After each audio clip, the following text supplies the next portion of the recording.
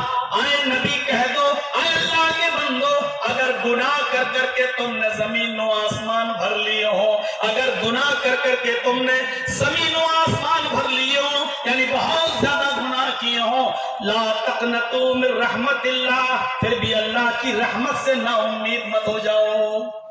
بس تم سچے دل سے توبہ کرو, سچے دل سے مجھے پکارو, ہم تمہارے گناہ معاف کر دیں گے. شرط ہے سچے دل سے آؤ میرے پاس, ہم تمہیں معاف کرنے کے لیے تیار ہیں. زمین و آسمان بھی اگر گناہوں سے بھر لیے تب بھی معاف کرنے کے لیے تیار ہیں. اللہ کے یہاں ہر چیز برداشت, لیکن شرک کے ساتھ کوئی کمپرومائز نہیں. اگر نمازیں کم ہوگی میرے پاس آؤ گے میں چاہوں گا تو معاف کر دوں گا. روزوں میں کمی ہوگی میرے پاس آؤ گے میں چاہوں تو تمہیں معاف کر سکتا ہوں. پیسے والے تھے دولت مند تھے پھر بھی حج کرنے نہیں گئے, بہت بڑا گناہ تم نے کیا, لیکن میرے پاس آؤ گے میں معاف کر سکتا ہوں. بہت پیسے والے دولت مند تھے لیکن زکات پوری نہیں نکالی, میں معاف کر سکتا ہوں. اگر ان تمام گناہوں کو لے کے آؤ گے میں چاہوں تو تمہیں معاف کر سکتا ہوں. یہ بھی میری مشیت کے اوپر ہے, میں چاہوں تو تمہیں معاف کر سکتا ہوں. لیکن یاد رکھنا اگر شرک لے کر میرے پاس آئے تو میں تمہیں معاف نہیں کروں. شرک کے ساتھ کوئی سمجھوتا نہیں. اگر تعویذ سے لٹکائے ہوئے تمہاری موت ہوئی اور گلے میں تمہارے تعویذ لٹکا رہا, اس حال میں اگر تم مرے پھر میرے پاس آئے تو کوئی گنجائش نہیں.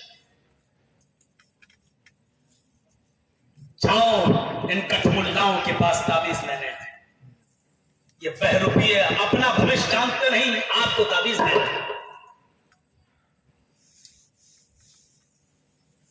اگر اس کنڈیشن میں میرے پاس آئے تو ہم معاف نہیں کریں.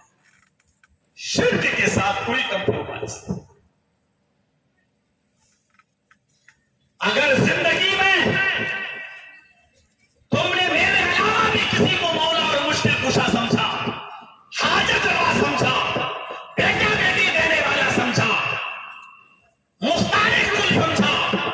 اور اسی حال میں تمہاری موت ہو گئی تو پھر بخشش کی امید مت رکھنا، میں تمہیں نہیں بخشوں۔ نمازوں میں کمی ہوگی بخش سکتا ہوں، روزے میں کمی ہوگی بخش سکتا ہوں، حج اور زکات اور صدقے میں کمی ہوگی تو میں بخش سکتا ہوں، لیکن شرک لے کر میرے پاس آؤ گے تو میں نہیں بخشوں گا۔ ان اللہ لا یغفر ان یشرک بہ ویغفر ما دون ذلک لمن یشاء، میں شرک کو نہیں معاف کروں گا، شرک کے علاوہ میں جس کو چاہوں گا معاف کر سکتا ہوں، لیکن مشرک سے معاف نہیں کروں گا۔ بہت بڑی چیز ہے توحید۔ من کان آخر کلامہ لا الہ الا اللہ دخل الجنہ، مرتے وقت جس کی زبان سے یہ جملہ نکلا لا الہ الا اللہ، وہ جنت میں جائے گا۔ جس کی موت اس حال میں ہوئی کہ وہ اللہ کے ساتھ کسی کو شریک کرتا تھا، دخل النار، میں جہنم میں جائے گا۔ میرے بھائیوں، بہت مہربان ہے وہ، اور وہ واقعہ تو 50 بار اپنے مولویوں سے سنا ہوگا، اتنا مہربان کہ جس نے 99 لوگوں کا مرڈر کیا تھا، 99 لوگوں کو۔ پہلے زمانے میں بنی اسرائیل میں ایک آدمی تھا نا، کتنے لوگوں کو مارا؟ 99۔ اب اس کو تھوڑی سی عقل آئی، پڑے یار میں نے بہت بڑا غلط کام کر دیا، نہیں، چلو اب توبہ کروں اللہ سے۔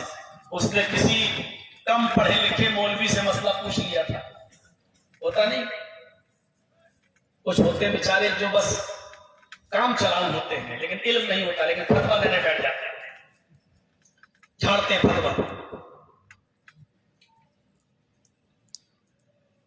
تو ایسے کسی سے پوچھ لیا، میں نے 99 قتل کیے ہیں، کہتا کتنے؟ 99۔ اچھا اب کیا چاہتے ہو؟ کہ چاہتا ہوں کہ اللہ مجھے بخش دے، معاف کر دے، کیا میری بخشش ہو جائے گی؟ جانتا تو تھا نہیں، کم علم تھا، فتویٰ دے رہا ہے۔ ارے 900 چوہے کھا کے بلی چلی حج کو، 99 لوگوں کا قتل کر دیا، اب کہہ رہا اللہ معاف کر دے گا، تو گیا جہنم میں، تیری بخشش تو ہو ہی نہیں سکتی۔ سوچنے لگا، اچھا نکالا چھرا اپنے کمر سے تلوار، اس نے کہا کیا کر رہے ہو؟ کہا کچھ نہیں، جب میری بخشش ہو ہی نہیں سکتی، جہنم میں جب جانا ہی ہے تو جیسے 99 ویسے 100 اٹھایا اور اس نے اس کو بھی مارا۔ کم علم عالم کو مار دیا اس نے، 100 پورے کر دیے۔ اب کتنے ہو گئے؟ 100۔ لیکن اب پھر بھی ارے یہ پھر میں نے غلط کر دیا۔ جذباتی آدمی ہے، پہلے کچھ کام کر دیتا بعد میں سوچتا ہے، جبکہ پہلے سوچنا چاہیے بعد میں کچھ کرنا چاہیے۔ اب جذباتی تھا، مار دے۔ اب پھر وہ کسی بزرگ سے پوچھنے لگا کہ 99 مارے تھے، کسی سے پوچھا، اس نے کہا تیری بخشش نہیں ہوگی، میں نے اس کو بھی مار دیا۔ حضرت 100 پورے کر دیے، اب میں چاہتا ہوں کہ میری بخشش ہو، توبہ کا کوئی دروازہ کوئی راستہ ہے؟ اب جب اسی کو سنا رہا ہے تو بیچارہ وہ تو ڈر جائے، کہا کہ اچھا نہیں، اللہ تو بڑا غفور رحیم ہے، وہ چاہے تو معاف کر سکتا ہے۔ ایسا ہے کہ دیکھیے مجھے تو زیادہ علم ہے نہیں، فلاں بستی میں چلے جاؤ، ایک بہت بڑے عالم رہتے ہیں، بہت جانکار ہیں، ان کے پاس جاؤ، انشاءاللہ وہ تمہارے لیے کوئی راستہ بتائیں گے۔ یہ اس بستی کی طرف جانے لگا، اپنے گاؤں سے اس بستی کی طرف جانے لگا، بالکل بیچوں بیچ میں پہنچ گیا۔ جب بیچوں بیچ میں پہنچا وہیں ملک الموت آ گیا، اس کی روح نکالنے لگا۔ جب اس کی روح نکلنے لگی، بالکل تڑپنے لگا، تو وہ گھسٹنے لگا، اور گھسٹتے ہوئے وہ ایک بالش، ایک حدیث میں آیا ایک بالش، اور ایک حدیث میں آیا ایک ہاتھ، یعنی اتنا آگے بڑھ گیا۔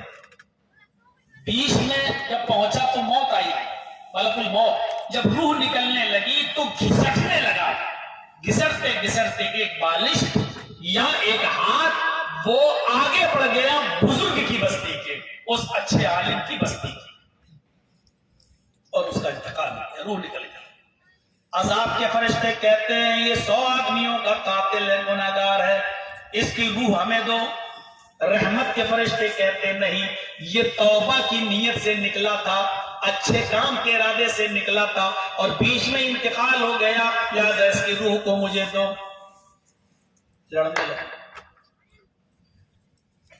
فیصلہ ہوا بستی کو ناپ لیا جائے، اس کے گاؤں سے اس عالم کی بستی تک، اور یہ دیکھا جائے کہ یہ اپنی بستی کے زیادہ قریب ہے یا عالم کی بستی کے زیادہ قریب ہے۔ اگر یہ اپنی بستی کے قریب ہے تو اس کا مطلب یہ ہے کہ عالم کی بستی کے زیادہ قریب نہیں، اس کی روح کو عذاب کے فرشتوں کے حوالے کر دو، اور اگر یہ عالم کی بستی کے قریب ہے تو پھر اس کی روح کو رحمت کے فرشتوں کے حوالے کر دو۔ حدیث میں آتا ہے جب فرشتے زمین کو ناپنے لگے تو اللہ تعالیٰ نے عالم کی بستی کو قریب کر دیا، ایک ہاتھ یا ایک بالش قریب کر دیا، اور جب زمین ناپی گئی تو یہ عالم کی بستی کے قریب نکلا، اچھے بزرگ کی بستی کے قریب نکلا۔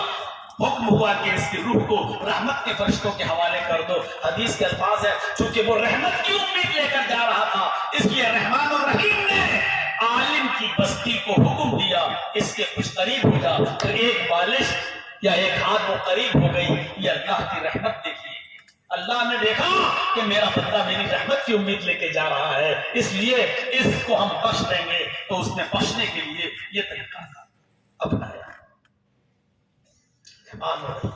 ہم کوشش تو کریں، یہ اس لیے بخش دیا گیا 99 آدمیوں کا قاتل کیونکہ یہ کوشش کر رہا تھا، یہ محنت کر رہا تھا، اس کو طلب ہو چکی تھی، یہ اپنی بخشش کے لیے توبہ کا کوئی راستہ ڈھونڈنے کے لیے عالم کی بستی کے قریب جا رہا تھا۔ ہم تو جانتے ہی نہیں، ہمارا حال تو یہ ہے کہ ہوٹل پہ اگر جرجی صاحب چائے پی رہے ہیں تو وہاں آ کے مسئلہ پوچھتے، مولانا صاحب ایک مسئلہ بتا دیجئے، عقیقے میں گائے لگے گی کہ نہیں لگے گی؟ بےہودے، بے شرم، شرم نہیں آتی تجھے؟ ہوٹل پہ بیٹھ کر تو مسئلہ پوچھے گا؟ میری شکل تجھے دکھ گئی تو تو پوچھ رہا ہے، ورنہ اگر ہمیں نہیں دیکھتا تو تجھے اس مسئلے کی کوئی فکر ہی نہیں تھی۔ شکل دیکھ کر تجھے مسئلے یاد آتے ہیں۔ یہ علم کی توہین ہے، یہ علم کی انسلٹ ہے۔ جا رہے مولانا، وہ تیرے باپ کا نوکر ہے وہ مولانا کیا؟ ہاں کیا؟ وہ ایک مسئلہ بتا دیجیے۔ کیوں بتا دے بھائی؟ اس طریقے سے پوچھو گے تم، یہی علم کی عزت ہے۔ مسئلے بڑے عجیب۔ ابھی میں روم پہ تھا، لیٹا ہوا تھا، اور یہاں تقریر ابھی جو ہو رہی تھی، چل رہی تھی، بعد میں چندہ مندہ ہوا، اور اتنا تو میں سمجھتا ہی لگا ہوں بنگلہ 500 روپے کسی نے دیے تو اس کے لیے دعا ہو رہی ہے۔ اس نے کہا کہ میں اپنے دادا اور دادی کے نام پہ دے رہا ہوں، تو مولانا صاحب کہہ رہے ہیں کہ نانا نانی سے کوئی بھول ہو گئی تھی کیا؟ یعنی 500 روپے ان کی طرف سے بھی۔ میرے بھائی مسئلے کو اس طریقے سے نہیں توڑ موڑ کے بیان کرنا چاہتے۔ آدمی 100 روپے میں بھی نیت کر سکتا ہے کہ اللہ اس کا ثواب میرے دادا کو بھی ملے، میری دادی کو بھی ملے، میرے نانا کو بھی ملے، میری نانی کو بھی ملے، میرے باپ کو بھی ملے، میری ماں کو بھی ملے، میری بہن کو بھی ملے۔ جتنے لوگوں کی وہ نیت کرنا چاہے کر سکتا ہے، اور اتنا ہی ثواب اللہ رب العالمین سب کو دے گا۔ یہی قربانی کا بھی اصول ہے۔ ایک جانور پہ جب آپ چھری چلائیں تو نیت کریں اللہم تقبل منی ومن اہل بیتی، اہل بیتی میں سب آ گئے، اللہ اس کو میری طرف سے، میرے پورے گھر کی طرف سے قبول فرما، اور اسی میں یہ نیت بھی کر لیجیے اللہ میرے باپ کا انتقال ہو گیا، اسی میں میرے باپ کو بھی شامل کر لے، میری ماں کو بھی، میرے دادا کو، میری دادی کو، میرے نانا کو اور میری نانی کو، فلاں کو، اور جتنوں کو چاہیں آپ ان سب کو شامل کر سکتے ہیں، اور اللہ رب العالمین اسی ایک جانور میں ان سب کو ثواب پہنچائے گا۔ اللہ کے رسول نے ایک جانور اپنی پوری امت کی طرف سے قربانی کیا تھا۔ اللہم تقبل منی ومن امت محمد، اللہ اس کو میری اور میری پوری امت کی طرف سے قبول کر لے۔ جب ایک جانور کی قربانی کا ثواب پوری امت کو مل سکتا ہے تو میرے بھائیوں ہمارے چند لوگوں کو نہیں مل سکتا ہے؟ اب چندہ لینے کی اسٹائل اگر اس طرح ہو تو ہم نہیں کہہ سکتے ہیں کہ ایسا کہیں گے تو لوگ نانا نانی کے نام پہ بھی مل جائے گا. تو پھر تو میرے بھائیوں اس کو ایک بھائی ہو تو 7 بھائی تو 7 کی طرف سے الگ الگ کا ہو. میں ابھی بات کر رہا تھا یہ عمر فاروق سے کہ اگر میں ہوتا, وہی میں نے کہا اگر میں ہوتا تو میں یہ کہتا کہ 100 روپے میرے دادا دادی کی طرف سے لے لو اور 100 روپے میرے نانا نانی کی طرف سے لے لو, 300 روپے واپس اور دو. تم بجائے 500 اور لینا چاہ رہے ہو, میں یہ کہتا کہ 100 روپے دادا دادی کی اور 100 روپے نانا نانی کی اور 300 روپے ہمیں واپس کر دو. بس صحیح, ہماری اتنی ہے حیثیت. تو مسئلہ نہیں ٹوٹنا چاہیے. مسئلہ یہ ہے کہ آپ یہ کہیے کہ صاحب آپ مزید بھی دے دیں اور سب کی نیت کر لیں تو سب کو اللہ رب العالمین سب. پہلی بات تو یہ ہے کہ مولانا کے پاس جا کے کہنا ہی نہیں چاہیے, یہ طریقہ ہی غلط ہے. یہ لیجیے 100 روپے میں اپنے دادا دادی کی طرف سے دے رہا ہوں, کہنا ہی نہیں چاہیے. آپ 100 روپے دے دیجیے بس اور چلے آئیے اور دل میں نیت کر لیجیے اللہ اس کا ثواب میرے دادا کو, دادی کو یا نانا نانی کو یا فلاں فلاں کو ملے. آپ کے لیے مولانا دعا کریں ضروری نہیں ہے, آپ دے دیجیے 100 روپے مسجد کے لیے اور کہیے کہ اللہ اس کا ثواب فلاں کو ملے, انشاءاللہ ملے گا. آپ دل میں نیت کریے میرے بھائیوں, مولانا سے مت کہلوائیے کہ میرے دادا دادی کو جنت ہے. آپ دل میں نیت کر لیجیے بس. آپ 100 روپے دے دیجیے, ابھی جیسے ہم تقریر ختم کریں میرے بعد بھی کوئی لانا چاہے لائے, یہاں ڈال دیں اور دل میں نیت کر لے کہ اللہ اس کا ثواب میں فلاں کو ثواب پہنچانے کے لیے ایسا کر رہا ہوں, ثواب ملے گا. میرے بھائیوں اصول سیکھیے مسئلوں کا, مسائل جاننے کے اصول سیکھیے. تو میں رحم و کرم کی بات بتا رہا, بڑا مہربان ہے اللہ. دیکھیے 100 آدمیوں کے قاتل تک کو اللہ رب العالمین نے بخش دیا ہے. اتنا مہربان ہے اللہ رب العالمین, اتنا مہربان ہے کہ کچھ جنگی قیدی اللہ کے نبی کے پاس لائے گئے. کچھ جنگی قیدی سمجھتے ہیں نا, قیدی بندی جن کو میدان جنگ کے دوران گرفتار کر لیا گیا, ارسٹڈ بندی. تو ایک جنگ ہوئی, جنگ میں کافر ہار گئے, تو اس میں جو کافر گرفتار کر لیے گئے ان کو جنگی بندی کہتے ہیں. جنگی بندی, کچھ جنگی بندی اللہ کے نبی کے پاس لائے گئے. ان میں ایک عورت بھی تھی, ایک لیڈی بھی تھی. اس کا بچہ کہیں, چھوٹا سا دودھ پیتا بچہ کہیں کھو گیا تھا, کہیں گم ہو گیا تھا.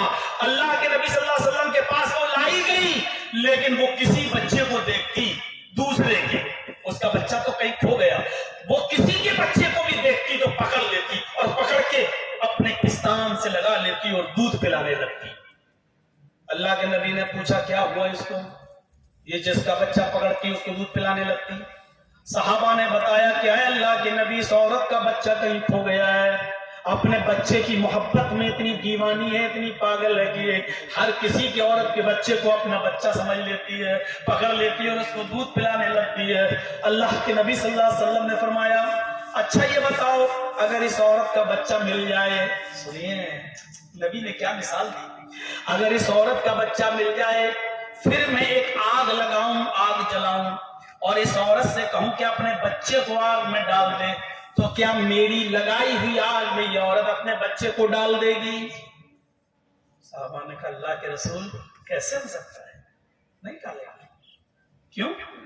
کہا جو دوسرے کے بچے کو اپنے دودھ سے لگاتی ہو, اس کا اپنا بچہ اگر اس کو مل جائے تو وہ آگ میں کیسے ڈال سکتی ہے؟ اے اللہ کے نبی, اگر اس کا بچہ دھوکے سے بھی آگ میں گر گیا تو اس بچے کو بچانے کے لیے اپنے آپ کو آگ میں ڈال دے گی اور اس بچے کو بچانے کی کوشش کرے گی. جو عورت اپنے آپ کو جلانا گوارا کر لے وہ عورت اپنے بچے کو آگ میں پھینک نہیں سکتی, آگ میں ڈال نہیں سکتی.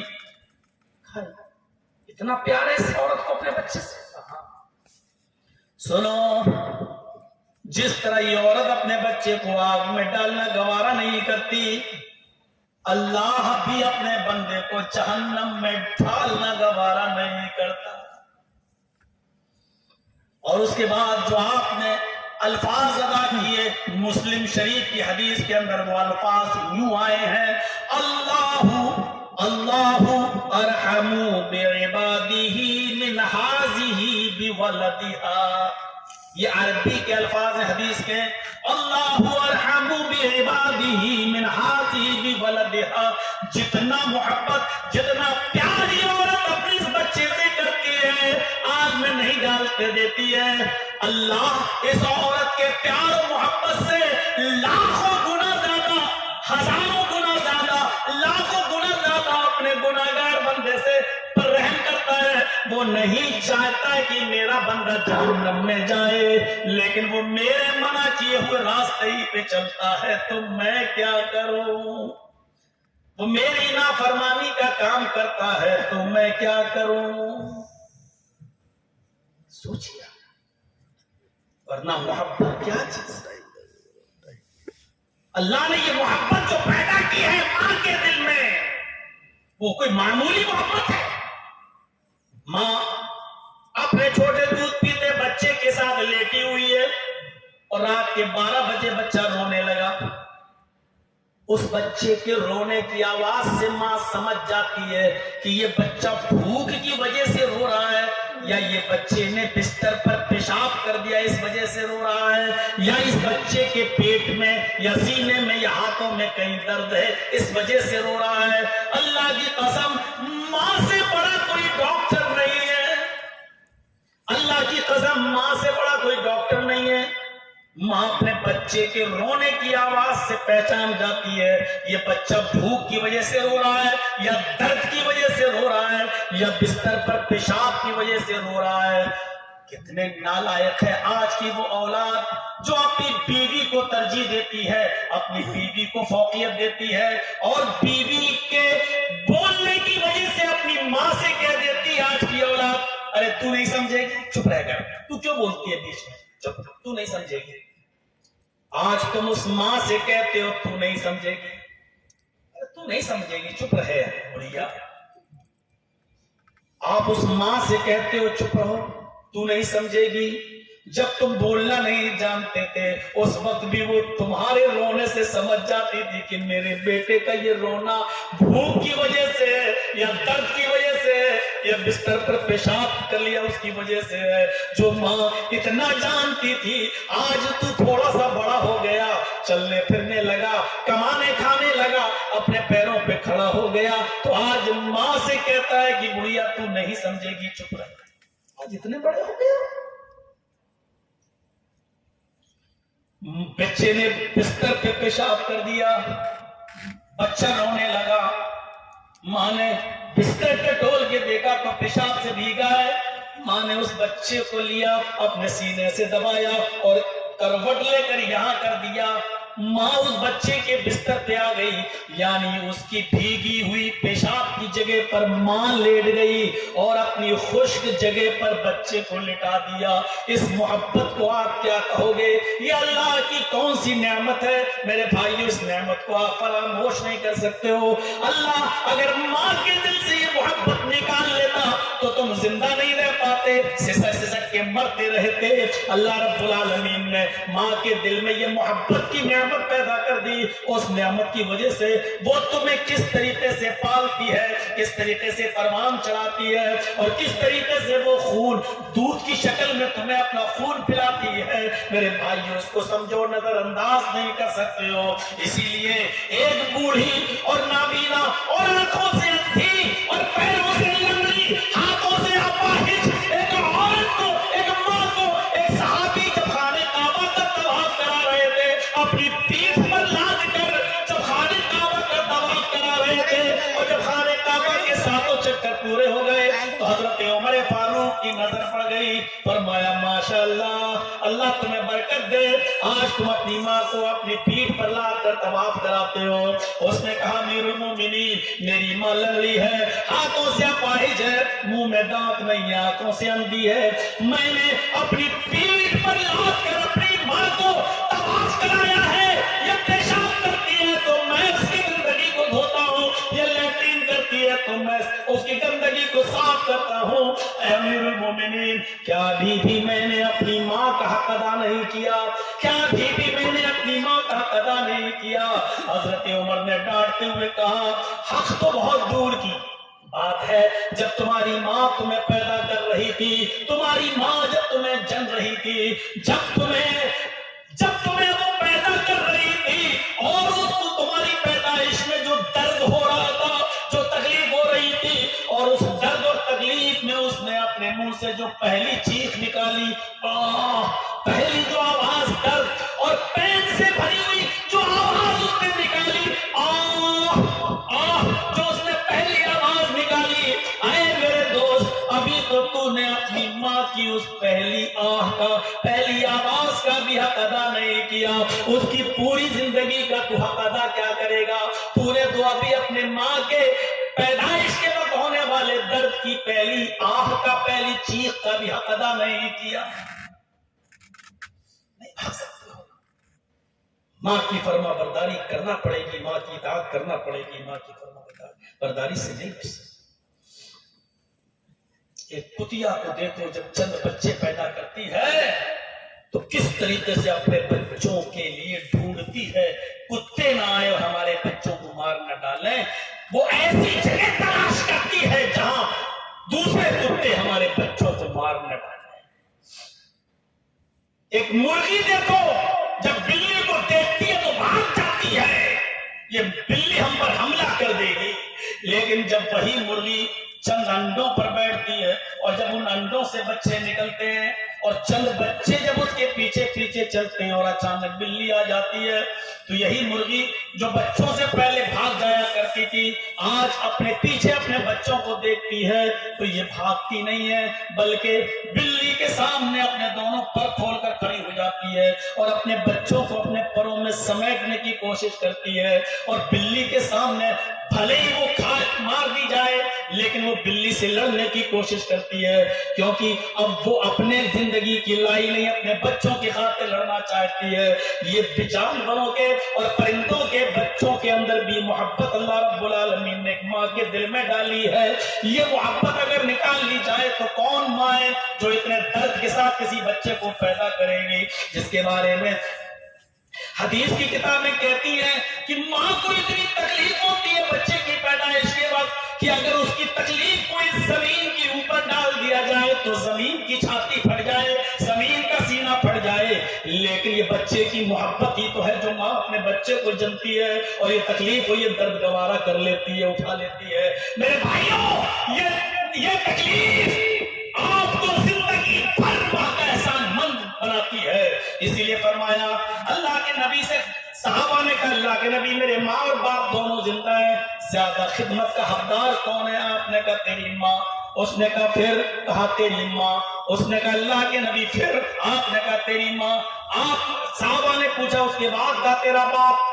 یعنی باپ سے 3 گنا زیادہ حسن اخلاق کی اور خدمت کی حقدار ماں ہے، اس لیے کہ اس نے 9 مہینے تمہیں اپنے پیٹ میں رکھا ہے، تم جو ہے کھانا پکاتی تھی تو تمہیں سنبھالتی تھی، سوتی تھی تو سنبھالتی تھی، کروٹ بدلتی تھی تو اس طریقے سے کہ تمہیں تکلیف نہ ہو، وہ ہر 9 مہینے تمہارا بوجھ اٹھاتی رہی ہے، پھر اس نے تمہیں پیدائش کا درد بھی جھیلا ہے۔ میرے بھائیوں، اسی لیے فرمایا کہ ماں کا اللہ کے رسول ماں اور باپ میں خدمت کا سب سے زیادہ مستحق کون؟ کا تیری ماں۔ کا اس کے بعد کون؟ کا تیری ماں۔ کا اس کے بعد کون؟ کا تیری ماں۔ کا اس کے بعد کون؟ کا تیرا باپ۔ یعنی باپ سے 3 گنا زیادہ ماں کا حق بتایا ہے۔ میرے بھائیوں، تصور کیجئے یہ کس نے محبت پیدا کی ہے، یہ محبت کس نے رکھی ہے؟ اگر اس محبت کو نکال لیا جائے تو ہم اور آپ کہاں نظر آتے ہیں دنیا میں؟ دیکھ لیجئے جن لوگوں کے دلوں سے محبتیں نکال لی گئی تو آج دیکھ لو کیا حال ہوا۔ حجاج ابن یوسف کے دل سے محبت نکال لی گئی تو ظالم بن گیا، ظالم بن گیا، اور محمد رسول اللہ کو اللہ نے رحمت بنا کر بھیجا تو آپ پوری دنیا کے لیے رحمت بن کے آئے، تو آپ نے پڑوسیوں کے حقوق بتائے، ماں باپ کے حقوق بتائے، یتیموں کے حقوق بتائے، اور ایسے بتائے کہ آپ جب ساری چیزیں تقسیم کر دی، حضرت عائشہ سے کہا چولہا تم بھی جلانا، آج گوشت پکے گا، 15 دن سے چولہا نہیں جلا، آج میرے گھر میں بھی چولہا جلے گا، میں جا رہا ہوں اس لیے کہ جو مال آیا ہے اس میں میرا میرا بھی حق ہے. اللہ کے نبی صحابہ کو مال تقسیم کر دیتے ہیں. آپ کو بھی 2 جھولے بھر کر مال ملتا ہے, اس مال میں آپ کا بھی حق ہے. اللہ کے نبی اس مال کو لے کر آ رہے ہیں, اپنے گھر جانا چاہتے ہیں. حضرت عائشہ نے چولہا سنبھال لیا, لکڑیاں رکھ دی اور کہنے لگی آج میرے گھر میں بھی گوشت پکے گا, آج میرے گھر میں بھی سالن بنے گا. اللہ کے نبی صلی اللہ علیہ وسلم اپنا حق لے کر جا رہے ہیں, ایک ہاتھ میں یہ جھولا, ایک ہاتھ میں یہ جھولا. آپ اپنے گھر میں پہنچنے بھی نہیں پائے کہ 2 یتیم بچے مل گئے, ایک کی عمر 7 سال, ایک کی عمر 9 سال. ایک نے یہ ہاتھ پکڑ لیا, ایک نے یہ ہاتھ پکڑ لیا. ایک نے کہا اے اللہ کے نبی میری ماں نہیں, دوسرے نے کہا اللہ کے نبی میرا باپ نہیں. ایک نے کہا اللہ کے نبی میری ماں نہیں ہے, میرے باپ نے دوسری شادی کر لی, دوسری عورت مجھے اپنا بیٹا نہیں مانتی ہے. اے اللہ کے نبی میرے اوپر بڑا ظلم ہوتا ہے. آپ نے ادھر دیکھا, دوسرا کہنے لگا اللہ کے نبی میرا باپ نہیں ہے, میری ماں نے بھی دوسری شادی کر لی, دوسرا آدمی مجھے اپنا بیٹا نہیں مانتا ہے. اے اللہ کے نبی میرا خیال کیجئے, مجھے کچھ دے دیجئے. ادھر 7 سال کے بچے کو دیکھا, ادھر 9 سال کے بچے کو دیکھا, ہاتھوں کی سامان کی تھیلوں کی گرفت ڈھیلی پڑ گئی. آپ نے کہا لو. ایک نے کہا اللہ کے نبی 5 دن سے میرے گھر میں چولہا نہیں جلا, دوسرے نے کہا 7 دن سے میرے گھر میں چولہا نہیں جلا. آپ نے یہ تھیلا اس بچے کو دے دیا, یہ تھیلا اس بچے کو دے دیا. دونوں جانے لگے اور محمد رسول اللہ یوں دونوں ہاتھ باندھ کر ان دونوں یتیم بچوں کو دیکھنے لگے. اور جب تک وہ بچے محمد رسول اللہ کی آنکھوں سے غائب نہیں ہو گئے تب تک آپ ان کو دیکھتے رہے. جب وہ بچے چلے گئے تب اللہ کے نبی اپنے گھر جاتے ہیں, دروازے کو دستک دیتے ہیں. حضرت عائشہ دوڑتی ہوئی آتی ہیں کہ آج ہمارے گھر میں بھی چولہا جلے گا. اللہ کے نبی سامان لے کر آ رہے ہوں گے. دروازہ کھولا, اللہ کے نبی گھر کے اندر داخل ہوتے ہیں. السلام علیکم ورحمت اللہ. اما عائشہ جواب دیتی ہیں وعلیکم السلام ورحمت اللہ. دونوں ہاتھ خالی دیکھتی ہیں, کہتی ہیں اللہ کے نبی جیسے گئے تھے ویسے ہی آ گئے, آپ کا حصہ کیا ہوا, آپ کا حق کیا ہوا؟ آج تو آپ چولہا جلانے والے تھے, گھر میں گوشت پکنے والا تھا, میں نے انتظام کر لیا, آج کیا ہوا آپ کا حصہ؟ فرمایا عائشہ صبر کرو, صبر کرو. عائشہ جلد بازی سے کام مت لو, سب بتلا رہا ہوں, مجھے بیٹھنے تو دو. بیٹھ جاتے ہیں. فرماتے ہیں عائشہ 2 یتیم بچوں نے میرا راستہ روک دیا. ایک کی عمر 7 سال, ایک کی عمر 9 سال, ایک کی ماں نہیں, ایک کا باپ نہیں, ایک کے گھر میں 5 دن سے چولہا نہیں جلا, ایک کے گھر میں 7 دن سے چولہا نہیں جلا. انہوں نے اپنی اپنی پریشانیاں بتائی. میں نے ایک تھیلا اس کو دے دیا, ایک تھیلا اس کو دے دیا. اے اللہ کے نبی تم تو اے عائشہ تم تو جانتی ہو کہ میں یتیموں کا درد نہیں دیکھ سکتا. فرمایا عائشہ صدیقہ نے میں نے کب کہا کہ آپ ان کو نہ دیتے, آپ تو ویسے ہی دیتے ہیں. لیکن 15 دن کے بعد آج چولہا جلنے کی نوبت تھی. اے اللہ کے رسول ایک مٹھی اس تھیلے سے نکال لیتے, ایک مٹھی اس تھیلے سے نکال لیتے, تھوڑا تھوڑا بقیہ سب ان کو دے دیتے تو آج میرے گھر میں بھی چولہا جل جاتا. آپ نے ایک ایک مٹھی بھی نہیں نکالی, سب دے دیا. فرمایا عائشہ یتیمی کا درد میں نے دیکھا ہے, تم نے نہیں دیکھا. یتیمی میں نے دیکھی ہے, تم نے نہیں. تمہارے باپ تو آج بھی موجود ہے, تمہاری اماں تو آج بھی زندہ ہیں. عائشہ یتیمی کا درد میں نے دیکھا ہے. میں پیدا بھی نہیں ہوا تھا, میرے پیدا ہونے سے 2 مہینے پہلے محمد رسول اللہ کہ میرے باپ کا انتقال ہو گیا, عبداللہ انتقال کر گئے. اے عائشہ جب میں 6 سال کا تھا میری ماں مجھے نانا نانی کے ماموں کے گھر لے گئی تھی. جب میں مدینے سے لوٹ کے آ رہا تھا مکے کی طرف, میری ماں مجھے انگلی پکڑ کے چلا رہی تھی اور کہہ رہی تھی, جب ہم مقام ابوا پر پہنچے جہاں میرے باپ کی قبر ہے, میری ماں نے کہا چلو بیٹے میں تمہیں تمہارے ابو کی قبر دکھاتی ہوں. عائشہ جب میں 6 سال کا تھا میری ماں نے مجھے انگلی پکڑی اور لے گئی میرے باپ کی قبر پر اور کہنے لگی بیٹا یہاں تمہارے باپ ہیں, یہ تمہارے باپ کی قبر ہے, تمہارے باپ یہاں ہیں, ابھی نہیں. ابھی نہیں اٹھیں گے، بیٹا جب تم بڑے ہو جاؤ گے تب ابو اٹھیں گے، یہ تمہارے باپ کی قبر ہے۔ اتنا کہنے کے بعد وہ رونے لگی اپنے شوہر کی جدائی میں، اور اتنا روئی کہ اس کو وہیں اٹیک پڑ گیا، اور میری ماں اسی جگہ پر انتقال کر گئی۔ ابھی میں نے اپنے باپ کو دیکھا بھی نہیں تھا، اس کی قبر کو میں دیکھ رہا تھا، وہیں میری ماں بھی انتقال کر گئی۔ عائشہ 6 سال کی عمر میں میری ماں بھی مجھے چھوڑ کے چلی گئی، مجھے میرے دادا نے پالا، لیکن 2 سال میرے دادا میرے ساتھ رہے عبد المطلب، اور 2 سال پورا کرنے کے بعد وہ بھی چلے گئے۔ عائشہ میں 8 سال کی عمر میں یتیم نہیں در یتیم بن گیا۔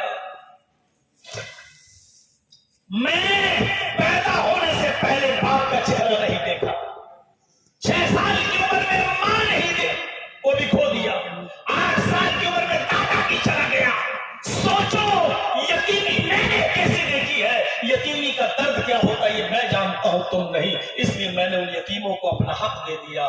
ہم بھوکے رہ لیں گے لیکن یتیموں کو بھوکا نہیں دیکھ سکتے، یہ رحمت نہیں تو اور کیا۔ ظالموں نے ظلم کے آگے دنیا برباد کر دی۔ اسرائیل کو دیکھ لو، جب ظلم اس کے دل میں بیٹھ گیا تو فلسطین کے نوجوان اور فلسطین کے معصوم بچوں کو بھی نہیں بخشا جا رہا ہے۔ دودھ پیتے بچوں کے اوپر بھی گولیاں بمباریاں چل رہی ہیں، اور افسوس تو یہ کہ جب وہاں بمباریاں چل رہی تھی معصوم بچے اجاڑے جا رہے تھے، عورتیں بیوہ ہو رہی تھی، اور عورتوں کی قتل عام ہو رہا تھا، جہاں مسلم امت کا خون بہایا جا رہا تھا۔ افسوس یہ کہ آپ کے بنگال کا مسلمان کلیا چک کا نوجوان اس دن اس تاریخ میں انڈیا اور آسٹریلیا کا ورلڈ کپ دیکھ رہا تھا۔ اس سے بڑا تاریخ کا ظلم اور کیا ہوگا، اس سے بڑی انسانیت کی بے بسی کیا ہوگی، اس سے بڑی ظلم اور طغیانیت کیا ہوگی، اس سے بڑا بے رحمانہ پن کیا ہوگا، اس سے بڑا میرے بھائیوں فطری طور پر اگر کہا جائے تو اس سے بڑا ظلم اور کیا ہوگا کہ جہاں امت مسلمہ کا خون پانی کی طرح بہایا جا رہا ہو، گائے اور مولی کی طرح کاٹا جا رہا ہو، اور ایسے ماحول پر انڈیا اور آسٹریلیا کا میچ پورے ہندوستان کا مسلمان دیکھ رہا ہو جس میں بنگال کا مسلمان بھی شامل ہو، تو اس سے بڑی سرکشی اور اس سے بڑی بے بسی اور کیا کہی جا سکتی ہے۔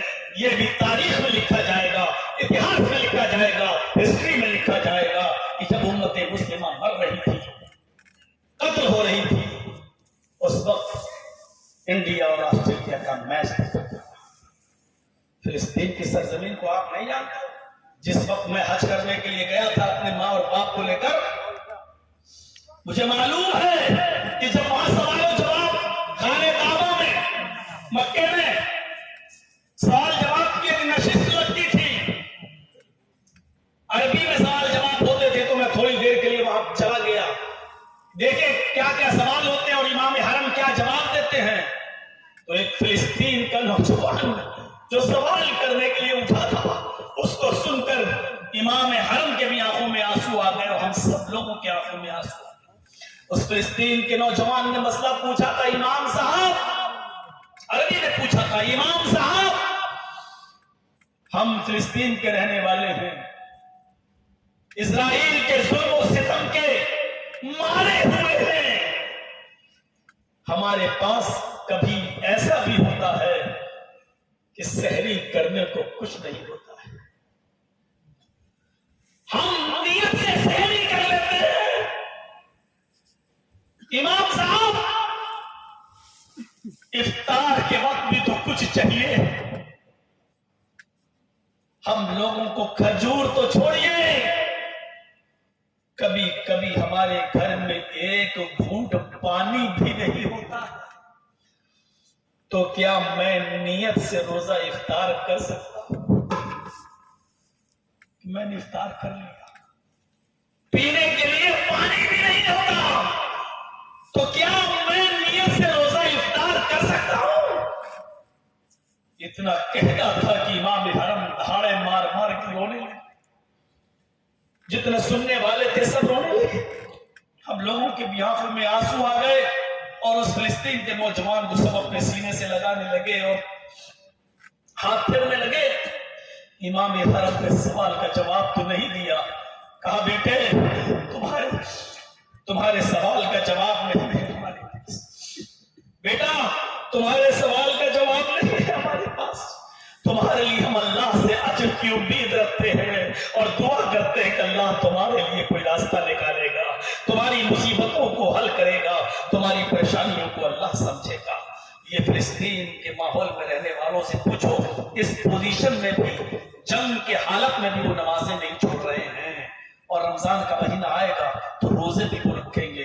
ایک ہماری یہ نوجوان نسل ہے جو یہ تقریر سننے کے بعد کل پھر کیرم بورڈ کھیلتی ہوئی نظر آئے گی, کل پھر لاٹری کے ٹکٹ بیچتی ہوئی نظر آئے گی, کل پھر شراب کے دکانوں پر جا کر شراب پیتی ہوئی نظر آئے گی, چرس اور گانجے کا دھندا کرتی ہوئی نظر آئے گی. یہ ہماری قوم ہے. میرے بھائیوں, دونوں میں فرق محسوس کیجئے اور سمجھیے, ایک طرف ان کا ایمان ہے, ایک طرف ہمارا ایمان ہے. ہم ذرا سمجھنے کی کوشش کریں اور پہچاننے کی کوشش کریں. بڑی محبت, بہت بڑی نعمت, بہت بڑی نعمت.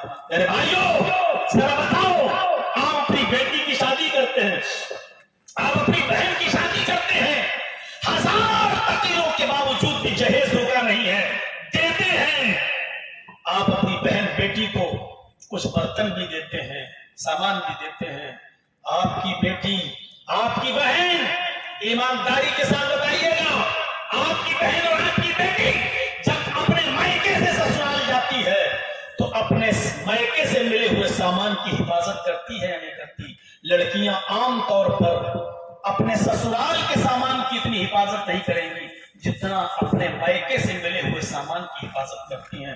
وہ کہتے ہیں کہ میرے باپ نے, میرے بھائیوں نے بڑی محنت کر کے کما کر ہم کو دیا ہے, اس کی حفاظت کرتی ہیں. آپ کی بیٹی گھر کی صفائی کر رہی ہے اور اچانک کانچ کے, شیشے کے کانچ کے 2 گلاس زمین پر گر جاتے ہیں, رکھے تھے گر جاتے ہیں. اتفاق دیکھیے کہ ایک گلاس بچ جاتا ہے اور ایک گلاس ٹوٹ جاتا ہے. ایک گلاس بچ گیا اور ایک گلاس ٹوٹ گیا, چکنا چور ہو گیا.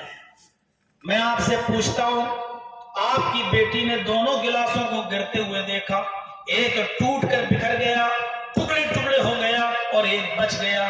آپ کی بیٹی ان دونوں گلاسوں میں سے کس گلاس کو, کس برتن کو آپ اٹھائے گی؟ آپ کہیں گے جو بچ گیا اس کو. جو ٹوٹ گیا اس کا کیا کرے گی؟ جو بچ گیا اس کو, اور جلدی سے صاف کرے گی اور رکھ دے گی, کہیں یہ بھی نہ ٹوٹ جائے, اس کو رکھ دے گی. اب میں پوچھتا ہوں, جو دوسرا گلاس جو ٹوٹا اس کا کیا کرے گی؟ آپ کہیں گے کہ اس کو صاف کرے گی, جھاڑو لائے گی ادھر ادھر سے, کانچ کے بکھرے ہوئے ٹکڑوں کو اکٹھا کرے گی. اگر اس کا بچہ بستر پہ بیٹھا تو کہے گی بیٹے بیٹھے رہنا, ابھی نیچے مت اترنا ورنہ کانچ کا ٹکڑا چپ جائے گا. اس کو ادھر ادھر سے اکٹھا کرے گی, سب کو ایک ساتھ سمیٹے گی, اس کو پھر ایک جگہ اکٹھا کر کے اس کو بھرے گی اور ڈسٹ بن میں ڈال دے گی یا نالی کے اندر پھینک دے گی, اس کو کوڑے دان میں ڈال دے گی. کیوں صاحب؟ اس گلاس کے ٹکڑوں کی وہ حفاظت کیوں نہیں کرے گی؟ آپ کہیں گے اس لیے نہیں کرے گی کیونکہ اب وہ اس کے کسی کام کا نہیں ہے. رکھ کے بھی کیا کرے گی؟ وہ کسی کام کا نہیں ہے, بلکہ اس سے نقصان اور پہنچے گا. کسی کا پیر اگر پڑ گیا تو وہ بلڈ آ جائے گا, زخمی ہو جائے گا. آپ کی بیٹی کانچ کے اس گلاس کی حفاظت کرے گی, جو بچ گیا, جو ٹوٹ گیا اس کو پھینک دے گی, نالی میں ڈال دے گی, کیونکہ وہ اس کے کسی کام کا نہیں رہ گیا. یہی ہوگا نا؟ لیکن تھوڑی دیر کے لیے مجھے ایک مسئلہ بتائیے, مسئلہ نہیں ایک مثال مجھے سمجھائیے. ایک ماں کے 2 بیٹے ہیں, ایک کی عمر 20 سال ہے اور ایک کی عمر 24 سال ہے. 20 سال کا بیٹا محنت کرتا, مزدوری کرتا, کما کر لاتا ہے, اپنی ماں کو بھی کھلاتا ہے, اپنی بہن کے جہیز کا انتظام بھی کرتا ہے, ماں کو بھی کھلاتا ہے. لیکن 24 سال کا بیٹا اپاہج ہے, اس کو فالج مار گئی, پیر اس کے بیکار ہو چکے ہیں, ہاتھ اس کی اٹھتے نہیں ہیں, ریڑھ کی ہڈی اس کی خراب ہو چکی ہے, بستر پہ پڑا ہوا ہے, منہ میں بھی لقوہ مارا ہوا ہے, منہ کھلتا نہیں ہے.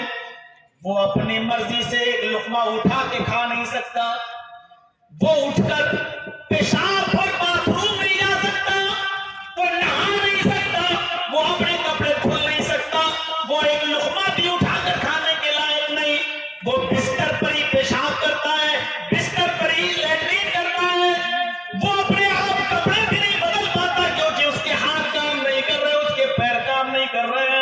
یہ آدمی بیکار ہو چکا ہے، کسی کام کا نہیں ہے، بلکہ ماں کے اوپر بوجھ بنا ہوا ہے۔ مجھے آپ بتائیے، ایک ماں کی 2 بیٹے ہیں، ماں ان دونوں بیٹوں میں سے کس کی حفاظت کرے گی؟ ماں سب سے زیادہ پیار کس سے کرے گی؟ جو کما کر لا رہا اس سے، جو محنت پر مزدوری کر کے لا رہا اس سے، یا جو بستر پر پڑا ہے اپاہج ہے، لقمہ مار گیا فالج مار گیا، ہاتھ اور پیر کام نہیں کر رہے، اس سے زیادہ پیار کرے گی؟ میں کہتا ہوں آپ کے انتر آتما کہے گی، آپ کا دل اندر سے کہے گا، ماں اس 18 سال کے نوجوان سے، 20 سال کے لڑکے سے اتنی محبت نہیں کرے گی جتنے اس 24 سال کے بچے سے محبت کرے گی، اس لڑکے سے محبت کرے گی، اس کے پاس بیٹھی رہے گی، بار بار آئے گی، دیکھے گی کسی چیز کی ضرورت تو نہیں ہے۔ ماں کے اوپر یہ 24 سال کا بیٹا بھی آج بھاری نہیں ہو رہا ہے، اس کے اوپر بوجھ نہیں بن رہا ہے۔ ماں اپنے 20 سال کے کمانے والے لڑکے کا کپڑا نہیں بدلے گی، لیکن اس کے کپڑے بھی بدلے گی۔ ماں اپنے اس 20 سال کے بیٹے کا کپڑا اتار کر اس کو پیشاب نہیں کروائے گی، لیکن اس 24 سال کے لڑکے کا کپڑا بھی اتارے گی اور پیشاب بھی کروائے گی، لیٹرین بھی کروائے گی، بلکہ اس کی گندی جگہ کو دھوئے گی بھی، اور اس کے کپڑے بھی دھوئے گی، اس کا پیشاب اور پائخانہ بھی صاف کرے گی۔ اگر اس کو رونا لگا، آنکھوں میں آنسو آ گئے، تو ماں اپنے آنچل سے اس کے آنسو بھی پوچھے گی اور اس کو تسلی دے گی کہ بیٹا بھی ہم زندہ ہیں، مر نہیں گئے، بیٹا ہم زندگی بھر تجھے کھلائیں گے، تو پریشان مت ہو۔ ماں اس کو تسلی دے گی، ماں اس کے آنسو بھی پوچھے گی، ماں اپنے ہاتھ سے لقمہ توڑ کر اس 24 سال کے لڑکے کو بھی کھلائے گی۔ میں پوچھتا ہوں، یہ نالائق بیٹا ہو چکا ہے، کوئی لائق نہیں ہے، کسی کام کے لائق نہیں ہے، ماں اس کو اٹھا کر کیوں نہیں پھینک رہی ہے؟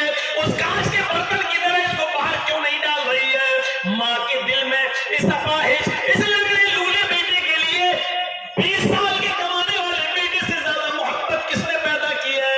اس 24 سال کے آدمی کی محبت اس کی ماں کے دل میں یہ کس نے پیدا کی ہے؟ یہ اسی اللہ رب العالمین کی دین ہے، اسی کی نعمت ہے۔ اگر اللہ ماں کے دل سے یہ محبت نکال دے تو اس لنگڑے لولے اپاہج بیٹے کا کیا ہوگا؟ اس کا پرسان حال کون ہوگا؟